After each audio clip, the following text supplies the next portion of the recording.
Soal yang pertama, seorang perempuan usia 78 tahun datang ke UGD dengan keluhan buang air besar lebih dari 5 kali per hari dengan konsistensi cair sejak kemarin.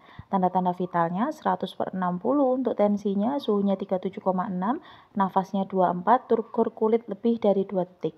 Apakah tindakan keperawatan yang utama pada pasien di atas? A. Kita observasi TTV-nya. B. Kita memberikan kompres hangat. C. Memberikan cairan intravena. D. Mengobservasi konsistensi BAB ataukah E. Memberikan minum 1000 cc per 24 jam. Jawabannya adalah dikarenakan pasien mengalami kehilangan cairan akibat BAB yang lebih dari 5 kali per hari dengan konsistensinya cair. Nah, ini harus kita segera atasi dengan melakukan rehidrasi cairan untuk mengganti cairan yang hilang akibat diare tadi. Di jawaban yang tepat adalah memberikan terapi cairan intravena. C ya, kita lanjut soal yang kedua. Soal yang kedua, seorang laki-laki usia 80 tahun datang ke UGD dengan keluhan ekstremitas bagian kiri terasa lemas dan tidak bisa digerakkan setelah terjatuh di kamar mandi. Saat dilakukan pengkajian, didapatkan tekanan darahnya 150/100, nadinya 84, mengeluh pusing dan kaku pada tengkuk. Mana masalah keperawatan utama yang muncul pada pasien di atas? A. Apakah nyeri akut? B. Intoleransi aktivitas. C. Gangguan mobilitas fisik. D. Gangguan perfusi jaringan serebral. Ataukah E. Gangguan perfusi jaringan perifer.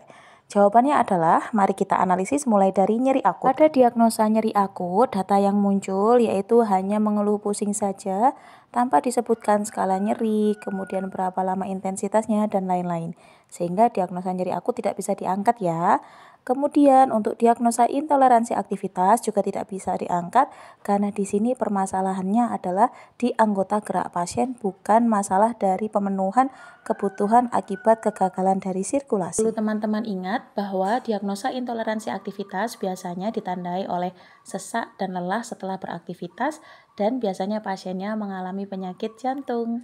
Diagnosa gangguan perfusi jaringan serebral di sini datanya tidak dimunculkan dan biasanya gangguan perfusi jaringan serebral itu ditandai dengan adanya penurunan kesadaran, peningkatan TIK, dan lain-lain. Kemudian gangguan perfusi jaringan perifer juga datanya di sini tidak dimunculkan. Biasanya diagnosa ini ditandai dengan adanya sianosis, parestesia, dan peningkatan CRT. Jadi jawabannya adalah gangguan mobilitas fisik berhubungan dengan ekstremitas bagian kiri terasa lemas dan tidak bisa digerakkan sehingga mobilisasi pasien terganggu. Yuk kita lanjut soal selanjutnya. Soal nomor 3, seorang ibu usia 50 tahun dengan diagnosa medis gagal jantung kanan. Pada pemeriksaan fisik didapatkan sembab atau edema di seluruh ekstremitas dan terjadi distensi vena jugularis. Tekanan darahnya 140/90, nadi 88, nafasnya 24. Apakah tindakan prioritas perawat pada pasien? A. Kita lakukan terapi oksigen. B. Kita batasi aktivitas. C. Diet tinggi kalori dan tinggi protein. D. Batasi cairan. Ataukah E. Memposisikan tidur dengan kaki di ganjal bantal. Tindakan prioritasnya adalah karenakan pada pasien terjadi edema pada ekstremitas, kita utamakan untuk melakukan elevasi kaki pada pasien saat pasien tidur dengan tujuan untuk meningkatkan aliran balik vena sehingga edema bisa berkurang. Jadi jawabannya adalah E. Soal selanjutnya, seorang pria usia 55 tahun menderita asma bronkial, mengeluh sesak nafas. Dari hasil pemeriksaan fisik didapatkan RR-nya 36, terdapat nafas cuping hidung, retraksi interkostal. Bagaimanakah posisi yang tepat dianjurkan perawat pada kondisi pasien? A. Posisi supine. B. Posisi semi-volar. C. Posisi Trendelenburg. D. Posisi volar tinggi. Ataukah E. Posisi miring kanan. Jawabannya adalah dikarenakan pasien mengeluh sesak nafas, maka posisi yang paling tepat yaitu posisi semi-volar. Dikarenakan posisi semi-volar sudah terbukti dapat meningkatkan ekspansi paru dan meningkatkan saturasi oksigen pasien. Soal selanjutnya, seorang pria berusia 45 tahun datang ke UGD karena jatuh dari atap saat memperbaiki rumahnya. Tampak pasien menyeringai kesakitan, terdapat bunyi krepitasi, tampak deformitas, bengkak, hematom pada tulang patella bagian dekstra. Oleh dokter diagnosis fraktur patella. Apakah tindakan keperawatan yang pertama kali dapat diberikan kepada pasien? A. Membiarkan posisi apa adanya. B. Memberikan kompres hangat pada kaki klien. C. Memasang bidai di sisi lateral dan medial lutut.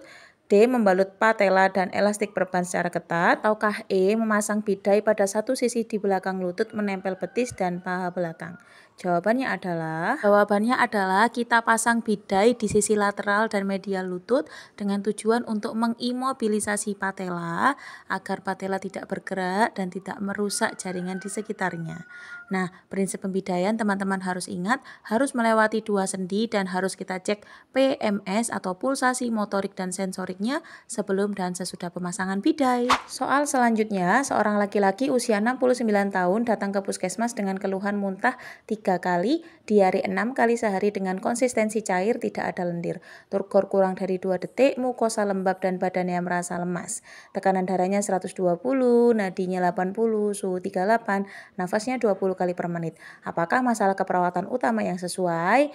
A. Nyeri akut, B. Resiko infeksi, C. Defisit volume cairan, D. Gangguan eliminasi fekal, ataukah E. Nutrisi kurang dari kebutuhan tubuh. Mari kita bahas. Jadi pada pilihan yang A yaitu nyeri akut, datanya tidak muncul sama sekali ya teman-teman, jadi tidak bisa kita angkat diagnosanya.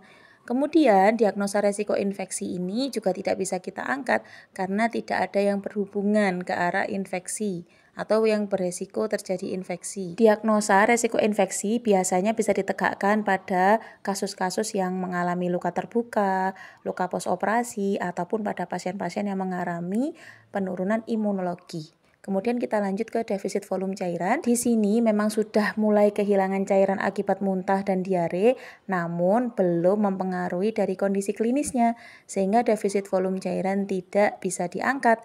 Kemudian kita lanjut di nutrisi kurang dari kebutuhan tubuh, juga tidak bisa diangkat teman-teman ya, karena datanya tidak ada, dan diagnosa ini bisa diangkat jika terjadi penurunan berat badan lebih dari 10%. Jawaban yang betul yaitu gangguan eliminasi fekal dikarenakan pasien sudah mengalami BAB cair 6 kali sehari. Jawabannya adalah D, gangguan eliminasi fekal. Soal selanjutnya, seorang laki-laki berusia 54 tahun dirawat di ruang rawat inap dengan keluhan sesak nafas dan lelah.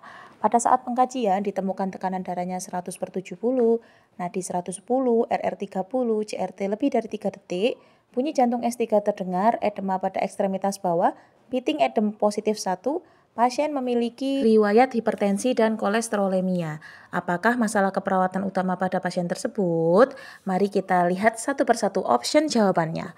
Pilihan yang pertama yaitu gangguan mobilitas fisik. Pada pasien ini tidak dimunculkan data-data yang menunjukkan bahwa terjadi gangguan mobilitas fisik ya teman-teman. Kemudian pilihan yang kedua, kelebihan volume cairan. Pada pasien ini juga terdapat data terjadi kelebihan volume cairan di mana terdapat pitting edem positif 1. Tapi bukan ini masalahnya teman-teman, masalahnya adalah di curah jantungnya. Kenapa aku bisa bilang masalahnya di curah jantungnya? Bisa dilihat bahwa sudah terjadi penurunan tekanan darah akibat penurunan fungsi jantung dan CRT juga memanjang. Serta satu alasan lagi yaitu bunyi jantung S3 terdengar. Pada pasien yang bermasalah dengan fungsi jantungnya, baik itu pasien yang mengalami gagal jantung sebelah kanan atau sebelah kiri, biasanya ditandai juga dengan adanya edema pada ekstremitas. Nah, jadi pada kasus ini masalahnya adalah di penurunan fungsi jantungnya atau penurunan curah jantung diakibatkan oleh penyakit yaitu riwayat hipertensi dan kolesterolemia. Jadi jawabannya adalah penurunan curah jantung D. Dengan datanya, pasien mengeluh sesak nafas dan lelah, kemudian tekanan darahnya sudah mulai menurun, CRT-nya memanjang, kemudian bunyi jantung S3 juga terdengar, ada edema pada ekstremitas bawah dengan pitting edemnya positif 1. Kita lanjut soal selanjutnya. Soal selanjutnya, perempuan usia 56 tahun diantar ke UGD akibat sesak nafas. Hasil pengkajian TD-nya 120/70, heart rate 90, RR 30, suhu 37, saturasi 94, terdengar bunyi wheezing, terdapat pernafasan cuping hidung, gerakan otot bantu nafas ada, akralnya dingin dan pasien memiliki riwayat asma. Tindakan utama yang harus dilakukan oleh perawat pertama kali adalah, ingat ya teman-teman, wheezing adalah salah satu sumbatan jalan nafas parsial di mana terjadi pembengkakan jalan nafas akibat alergi ataupun asma. Pada pasien ini terdengar bunyi wheezing yang kita curigai akibat asma yang kambuh. Jadi jawabannya adalah fokuskan untuk tata laksana dari airway-nya terlebih dahulu, di mana kita fokus untuk membuka jalan nafas yang tadi menyempit akibat pembengkakan jalan nafasnya. Jadi yang harus kita lakukan adalah kita kolaborasi untuk pemberian nebulizer yang isinya bronkodilator untuk melebarkan jalan nafas yang menyempit. Jadi jawabannya adalah melakukan pemberian nebulizer. Setelah kamu kolaborasikan untuk pemberian bronkodilator, baru kamu lakukan tata laksana untuk breathing-nya, yaitu kita support oksigenasi tergantung dari kadar saturasi yang ada dalam pasien. Lanjut soal selanjutnya, seorang laki-laki dirawat di RS dengan keluhan tidak bisa kencing sejak 2 hari yang lalu. Pasien mengatakan bahwa di bagian bawah perutnya teraba keras dan sakit ketika disentuh. Pasien mengatakan masih bisa merasakan rasa ingin BAK namun urin tidak bisa keluar. Saat dilakukan pengkajian, TD-nya 120/70, heart rate 80, RR 23, suhunya 36,7, perut bawah terlihat membesar, nyeri saat ditekan dan skala nyerinya 4. Apakah masalah keperawatan utama yang terjadi pada kasus tersebut? Pada kasus di atas sudah jelas terjadi pada bahwa pasien ini mengalami retensi urin. Dengan data apa Kak? Datanya yang pertama, dia bisa merasakan BAK namun urin tidak bisa keluar atau ada tahanan. Kemudian pas waktu dilihat perut bawah terlihat membesar dan nyeri saat ditekan sehingga juga terjadi distensi kandung kemih. Jadi jawabannya adalah pasien mengalami retensi urin. D. Soal selanjutnya, Nyonya M dirawat di ruang penyakit dalam dengan keluhan sesak nafas saat berbaring dan kaki bengkak. Saat dilakukan pengkajian, TD-nya 90/60, heart rate 70, RR 26, suhu 37, terdengar suara nafas tambahan rongki pada kedua lapang paru, berat badan pasien naik 2 kilo dalam 1 bulan. Tindakan keperawatan mandiri apa yang harus dilakukan oleh perawat? A. Kita kaji TTV, B. Kita posisikan pasien semivolar, C. Kita kolaborasi pemberian oksigenasi, D. Kita pantau intake dan outputnya. Ataukah E. Meninggikan kaki pasien dengan bantal? Jawabannya adalah dikarenakan pasien mengalami sesak nafas saat berbaring atau ortopneu, maka tindakan keperawatan mandiri yang harus kita lakukan yaitu kita posisikan pasien semivolar untuk meningkatkan ekspansi paru dan mengurangi sesak yang dia rasakan. Jawabannya adalah B. Kita lanjut soal selanjutnya. Soal selanjutnya, seorang perempuan usia 30 tahun dirawat di RS dengan diagnosis PPOK. Pasien mengeluh sesak nafas sejak 5 hari yang lalu. Hasil pengkajian bunyi nafasnya rongki, nafasnya cepat, nafas cuping hidung positif, TD-nya 100/60, RR 32, heart rate 98, suhunya 38. Pada kasus di atas, pengkajian apa lagi yang harus dilengkapi? Ingat teman-teman, pada pasien-pasien yang mengalami gangguan pernafasan, alangkah lebih baiknya jika kita mengkaji TTV plus saturasi oksigen untuk mengetahui oksigen yang ada di dalam tubuh itu adekuat atau tidak. Jadi jawabannya adalah saturasi oksigen. A. Selanjutnya, seorang laki-laki dirawat di ruang penyakit dalam dengan keluhan demam tinggi sejak 2 hari yang lalu. Hasil pengkajian, pasien tampak lemah, suhu 40, tekanan darahnya 100/60, heart rate 108, RR 21. Apakah kriteria hasil intervensi keperawatan utama pada kasus tersebut? Dikarenakan pada pasien ini mengalami suhu tubuh yang tinggi dan keluhannya juga demam tinggi sejak 2 hari yang lalu, maka kriteria hasil atau evaluasi dari intervensi yang kita lakukan yaitu kita berharap agar suhu tubuh pasien menurun. Jadi jawabannya adalah B. Soal selanjutnya, seorang perempuan usia 40 tahun dirawat di ruang penyakit dalam dengan keluhan lelah dan sesak nafas saat setelah berjalan kurang lebih 5 meter. Hasil pengkajian didapatkan pasien yang mudah lelah, sesak nafas saat berjalan agak jauh, dan kepala pusing. Pasien memiliki riwayat hipertensi selama 10 tahun yang lalu. Apakah masalah keperawatan utama pada kasus di atas? A. Intoleransi aktivitas, B. Pola nafas tidak efektif, C. Hambatan mobilitas fisik, D. Perfusi perifer tidak efektif, atau E. Pertukaran gas tidak efektif. Jawabannya adalah kita analisis dari soalnya. Pasien ini mengeluh lelah dan sesak nafas saat setelah berjalan kurang lebih dari 5 meter. Kemudian pasiennya lelah, sesak nafas saat berjalan jauh dan kepalanya pusing. Dia juga riwayat hipertensi sudah 10 tahun loh teman-teman. Kira-kira pasien yang mengalami hipertensi sudah 10 tahun, apakah yang berefek pada jantungnya? Pada pasien ini mengalami kondisi intoleransi aktivitas dikarenakan sudah mengalami penurunan fungsi jantung. Tanda gejalanya apa Kak kalau pasien sudah mengalami penurunan fungsi jantung? Nah, kita analogikan seperti ini. Pasien yang mengalami tekanan darah tinggi selama bertahun-tahun akan mengakibatkan pressure yang tinggi juga terhadap kinerja dari jantung. Karena jantung ini sudah bekerja keras selama 10 tahun, lama-kelamaan dia yang pertama akan mengalami pembesaran otot sehingga terjadi kardiomegali. Kemudian karena dia sudah bekerja keras selama ini, dia bisa mengalami kecapean atau penurunan fungsi jantung.